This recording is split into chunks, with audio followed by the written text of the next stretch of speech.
എല്ലാവർക്കും നമസ്കാരം. Food and ക്രാഫ്റ്റിലേക്ക് സ്വാഗതം. ഇന്ന് ഞാൻ വന്നിട്ടുള്ളത് നമുക്ക് ഇഡ്ഡലി പാത്രത്തിൽ വെള്ളമൊക്കെ ഒഴിച്ച് ആവിയിൽ വേവിച്ചെടുക്കാൻ പറ്റിയിട്ടുള്ള നല്ലൊരു വാനില കേക്കിൻ്റെ റെസിപ്പി ആയിട്ടാണ്. അപ്പോൾ നമുക്ക് ബർത്ത്ഡേ ഒക്കെ വരുമ്പോൾ ബേസ് കേക്കായിട്ട് ഇത് നമുക്ക് ഉപയോഗിക്കാം. ഇതിൽ നമുക്ക് ഐസിംഗ് ഒക്കെ ചെയ്തെടുത്താൽ മതി. അപ്പോൾ നല്ല പെർഫെക്റ്റ് ടെക്സ്ചർ ആയിട്ടുള്ള എല്ലാവർക്കും തന്നെ സിമ്പിളായിട്ട് ഉണ്ടാക്കാൻ പറ്റിയിട്ടുള്ള ഈ ഒരു കേക്കിൻ്റെ റെസിപ്പി എല്ലാവരും കണ്ടു നോക്കുക. എന്നിട്ട് അതുപോലെ ചെയ്തിട്ട് അഭിപ്രായങ്ങളൊക്കെ അറിയിക്കുക കേട്ടോ. അപ്പോൾ ഇനി കേക്ക് ഉണ്ടാക്കാൻ പറ്റിയ പാത്രങ്ങളില്ല എന്ന് പറഞ്ഞിട്ട് കേക്ക് ഉണ്ടാക്കാണ്ടൊക്കെ ഇരിക്കുന്നവരുണ്ടാവും. അപ്പോൾ അങ്ങനെയുള്ളവർക്ക് ഈ ഇഡ്ഡലി പാത്രം എല്ലാവരുടെ വീട്ടിലുണ്ടാവുമല്ലോ. അതുകൊണ്ടാണ് ഞാൻ ഈ ഒരു കേക്ക് കാണിക്കുന്നത്. അപ്പോൾ നമുക്കെന്നാൽ ഇന്നത്തെ വീഡിയോ തുടങ്ങാം. ഈ ഒരു കേക്ക് ഉണ്ടാക്കാനായിട്ട് ഞാനിപ്പോൾ 3 മുട്ടയാണ് എടുത്തിട്ടുള്ളത്. അപ്പോൾ മുട്ട നമ്മൾ പൊട്ടിച്ചൊഴിക്കുന്ന ഈ ഒരു പാത്രത്തിന് ഒട്ടും തന്നെ നനവ് പാടില്ല. അതുപോലെ മുട്ടയും നന്നായിട്ട് കഴുകി വെള്ളമൊക്കെ തുടച്ചിട്ട് വേണം എടുക്കാൻ കേട്ടോ. വെള്ളത്തിൻ്റെ അംശം ഉണ്ടെങ്കിൽ നന്നായിട്ട് പതഞ്ഞ് വരില്ല. ഇനിയിപ്പോൾ നിങ്ങൾ മിക്സിയിലാണ് ഇത് ചെയ്യുന്നതെന്നുണ്ടെങ്കിൽ മിക്സിയുടെ ജാറും നന്നായിട്ട് കഴുകി തുടച്ചെടുക്കണം. അപ്പോൾ അത് പ്രത്യേകം ശ്രദ്ധിക്കുക. അതുപോലെ റൂം ടെമ്പറേച്ചറിലായിരിക്കണം മുട്ട. ഫ്രിഡ്ജിൽ നിന്ന് എടുത്ത് തണവൊക്കെ കളഞ്ഞിട്ട് ഇനി നമുക്ക് ഇത് പൊട്ടിച്ചൊഴിച്ച ശേഷം നന്നായിട്ടൊന്ന് വിസ്ക് വെച്ചിട്ട് ഒന്ന് പതപ്പിച്ചെടുക്കണം. ഇനി നമുക്ക് ഇതിലേക്ക് 1 ടീസ്പൂൺ വാനില എസൻസും കൂടെ ഒഴിച്ചു കൊടുക്കണം. ഈ ഒരു സ്റ്റേജിൽ തന്നെ വാനില എസൻസ് ഒഴിക്കുമ്പോൾ ഇതിലൊട്ടും തന്നെ മുട്ടയുടെ സ്മെല്ല് വരില്ല ഈ ഒരു കേക്കിന്. അതുകൊണ്ടാണ് ഇപ്പോൾ തന്നെ ഇത് ഒഴിക്കാൻ പറയുന്നത്. എന്നിട്ട് വിസ്ക് വെച്ച് നന്നായിട്ട് ഇങ്ങനെ ബീറ്റ് ചെയ്യുക. അപ്പോൾ നിങ്ങളുടെ കയ്യിൽ നമ്മുടെ ബീറ്റർ ഉണ്ടെങ്കിൽ അത് വെച്ച് ചെയ്തോളൂ. അപ്പോൾ പെട്ടെന്ന് തീരും. വിസ്ക് ആണെങ്കിൽ കുറച്ച് ടൈം എടുക്കും. ഒന്ന് പതഞ്ഞൊരു വൈറ്റ് ഷെയ്ഡ് വരണം. അപ്പോൾ മിക്സിയിലാണെങ്കിൽ മിക്സി നന്നായിട്ടൊന്ന് തിരിച്ചെടുക്കുക കേട്ടോ. ഇനി നമുക്ക് ഈ ഒരു സ്റ്റേജിൽ കുറേശ്ശെയായിട്ട് പൊടിച്ച പഞ്ചസാര ചേർത്ത് കൊടുക്കണം. അപ്പോൾ പൊടിച്ചതോ പൊടിക്കാത്തതോ എന്തായാലും മതി. അപ്പോൾ പൊടിച്ചതാണെങ്കിൽ ഒരു 3/4 കപ്പ് അല്ലെങ്കിൽ 3/4 ഗ്ലാസ് കേട്ടോ. ഏത് ഗ്ലാസ്സിലാണോ നമ്മൾ എല്ലാം അളന്നെടുക്കുന്നത് ആ ഗ്ലാസ്സിൽ 3/4 ഗ്ലാസ് പഞ്ചസാരയും കൂടി ചേർത്ത് നമുക്കിത് നന്നായിട്ട് അലിയിച്ചെടുക്കണം. അപ്പോൾ പഞ്ചസാര ഒന്നിച്ച് ചേർക്കരുത്, കുറേശ്ശെയായിട്ട് ചേർത്ത് ഇങ്ങനെ വിസ്ക് വെച്ച് നന്നായിട്ട് ഇങ്ങനെ ബീറ്റ് ചെയ്യുക. അപ്പോൾ മിക്സിയിലാണെങ്കിലും കുറേശ്ശെയായിട്ട് മാത്രമേ ചേർക്കാൻ പാടുള്ളൂ. ഒന്ന് തിരിക്കുക, എന്നിട്ട് വീണ്ടും അടുത്തത് ചേർക്കുക, അങ്ങനെ കേട്ടോ. അപ്പോൾ ഇങ്ങനെ ചെയ്യുമ്പോൾ മാക്സിമം പറ്റുന്ന അത്രയും നന്നായിട്ട് പതഞ്ഞ് വരണം. അപ്പോഴേ കറക്റ്റ് നല്ലൊരു സോഫ്റ്റ്നെസ് കിട്ടുള്ളൂ കേട്ടോ. അപ്പോൾ മിക്സിയിലാണെങ്കിലും നന്നായിട്ട് പതഞ്ഞ് വരാനായിട്ട് നോക്കുക. ഇനി നമുക്ക് ഇതിലേക്ക് ചേർക്കേണ്ടത് ഒരു 3 ടേബിൾ സ്പൂൺ വെജിറ്റബിൾ ഓയിലാണ്. അപ്പോൾ ഞാൻ ചേർക്കുന്നത് സൺഫ്ലവർ ഓയിൽ 3 ടേബിൾ സ്പൂൺ ആണ് കേട്ടോ. അപ്പോൾ സൺഫ്ലവർ ഓയിൽ ചേർത്തിട്ട് ജസ്റ്റ് ഒന്ന് മിക്സ് ചെയ്തെടുത്താൽ മതി. ഇനി ഞാൻ ഇതുപോലെ ഒരു ഗ്ലാസ്സിൽ 1 ഗ്ലാസ് മൈദപ്പൊടി എടുത്തിട്ടുണ്ട്. നമ്മൾ പഞ്ചസാരയൊക്കെ അളന്നെടുത്ത ആ ഒരു ഗ്ലാസ്സിന് തന്നെ കേട്ടോ. എന്നിട്ട് അതിലേക്ക് ഞാനിപ്പോൾ 1 ടീസ്പൂൺ ബേക്കിംഗ് പൗഡറും 1/4 ടീസ്പൂൺ ബേക്കിംഗ് സോഡയും കൂടെ ചേർത്ത് കൊടുക്കുന്നുണ്ട്. അപ്പോൾ ഇത് രണ്ടും കൂടെ ചേർത്തിട്ട് നന്നായിട്ടൊന്ന് അരിച്ചെടുക്കണം. അപ്പോൾ ഞാൻ ഇതുപോലത്തെ അരിപ്പ ആയതുകൊണ്ട് ഈ അരിപ്പയിൽ വെച്ച് തന്നെ ഒന്നിങ്ങനെ അരിച്ചെടുക്കുകയാണ് ചെയ്യുന്നത്. അപ്പോൾ അത് നമുക്ക് ഈ ഒരു മിക്സിലേക്ക് ചേർത്തിട്ട് പതുക്കെ മിക്സ് ചെയ്തെടുക്കണം. അപ്പോൾ ആദ്യം ഒന്ന് അരിച്ചെടുത്തിട്ട് ചേർക്കാം കേട്ടോ.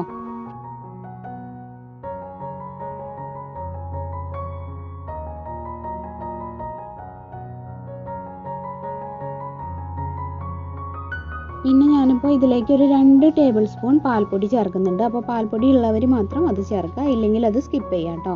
പാൽപ്പൊടി ചേർക്കുമ്പോൾ നല്ലൊരു ടേസ്റ്റ് കിട്ടും കേക്കിന്. ഇനി ഞാൻ ഇതിലേക്ക് ഒരു 1/4 ഗ്ലാസ് പാല് ചേർത്തിട്ടൊന്ന് ഇളക്കി കൊടുക്കുകയാണ്. അപ്പോൾ പാലിൻ്റെ അളവ് നിങ്ങൾ നോക്കിയിട്ട് ചേർത്താൽ മതി. ആ ഒരു ഇഡ്ഡലി ബാറ്ററിൻ്റെ കൺസിസ്റ്റൻസിയിലാണ് നമുക്ക് കിട്ടേണ്ടത്.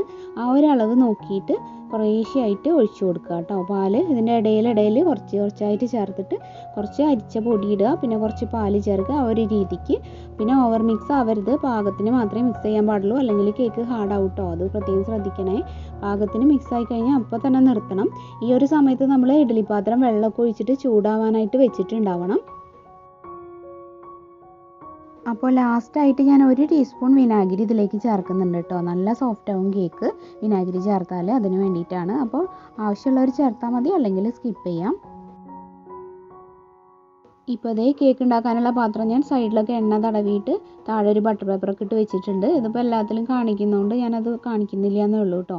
എന്നിട്ട് നമ്മുടെ കേക്കിൻ്റെ ബാറ്റർ ഒന്ന് ഒഴിച്ചു കൊടുക്കുക. എന്നിട്ട് ചെറുതായിട്ടൊന്ന് ടാപ്പ് ചെയ്ത് എയർ ബബിൾസ് കളയുക.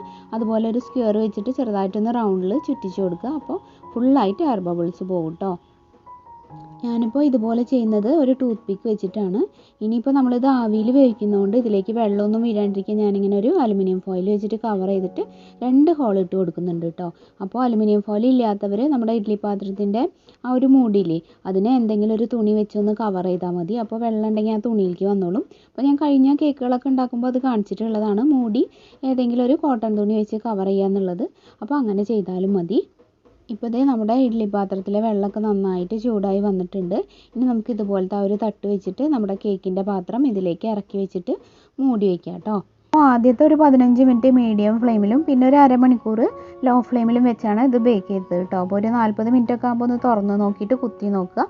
അപ്പോൾ നമുക്ക് ആയാലും അറിയാലോ. ഇപ്പോൾ ദേ നമ്മുടെ കേക്ക് നന്നായിട്ട് ബേക്കായി വന്നിട്ടുണ്ട്. അപ്പോൾ നിങ്ങളുടെ ആ ഒരു ഫ്ലെയിമിൻ്റെ ചൂടും പിന്നെ നിങ്ങളുടെ പാത്രത്തിൻ്റെ റൗണ്ടൊക്കെ അനുസരിച്ചിട്ട് ചെറിയ വ്യത്യാസമൊക്കെ വരും. അപ്പോൾ നമുക്ക് കേക്കിനെ ഇനി പുറത്തോട്ട് എടുക്കാം.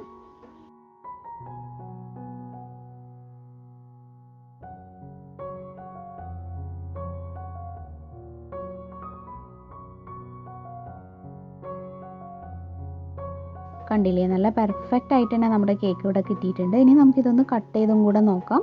അപ്പോൾ ഇത് ചെയ്യുമ്പോൾ നമ്മൾ ഓവർ കുക്ക് ആവാണ്ട് നോക്കണം കേട്ടോ. ചിലപ്പോൾ മറന്നു പോയിട്ട് ഒരുപാട് നേരമൊക്കെ ഇട്ട് വേവിച്ചിട്ട് അതിൻ്റെ ആ ഒരു ടെക്സ്ചറൊന്നും മാറ്റരുത്. അപ്പോൾ പെർഫെക്റ്റ് ആയിട്ട് തന്നെ കിട്ടണമെങ്കിൽ പെർഫെക്റ്റ് ആയിട്ടുള്ള ആ കറക്റ്റ് വേവിൽ തന്നെ നമ്മൾ കേക്ക് പുറത്തേക്ക് എടുക്കണം.